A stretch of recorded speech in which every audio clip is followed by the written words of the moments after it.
প্রতিবেশীকে বাবা বানিয়ে ভোটার তালিকায় নাম, কাঠগড়ায় তৃণমূল নেতা। কাকদ্বীপ ব্লকের পশ্চিম গোবিন্দপুর 85 নম্বর বুথের বাসিন্দা সঞ্জয় দাস অনেক আগেই বাংলাদেশ থেকে ভারতে চলে আসেন। বর্তমানে তিনি দক্ষিণ 24 পরগনা জেলার পরিষদের সদস্য। অভিযোগ, 84 নম্বর বুথের পূর্ব গোবিন্দপুরের বাসিন্দা বাসুদেব দাসকে বাবা বানিয়ে ভোটার তালিকায় নাম তুলেছেন সঞ্জয় দাস। বিডিওর কাছে অভিযোগ জানিয়েছেন বাসুদেব দাস। যে আমার নাম বাসুদেব দাস করে ও আমার বাবার নাম বানিয়ে ও নাকি আমার ছেলে।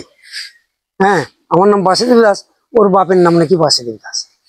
তখন আমার জানতে পারি আমাকে বাবা বানিয়েছে। বর্তমান এসআইআর চালু হতে এই সমস্ত দুর্নীতিগুলো আমাদের চোখের সামনে এসেছে।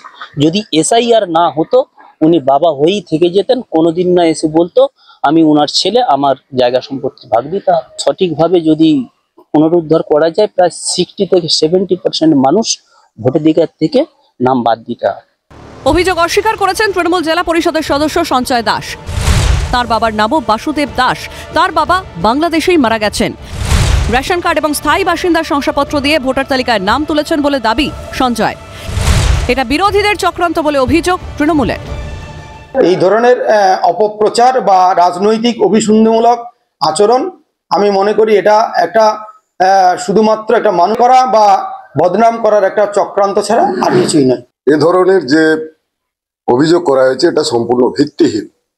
তাছাড়া বিরোধীরা চক্রান্ত করে গণতান্ত্রিক পদ্ধতিতে তৃণমূল সরকারের সঙ্গে লড়াইতে পেরে ওঠে না, তাই তারা বিভিন্ন রকম মিথ্যা চক্রান্ত করে মানুষকে ফাঁসানোর চেষ্টা চালিয়ে যাচ্ছে।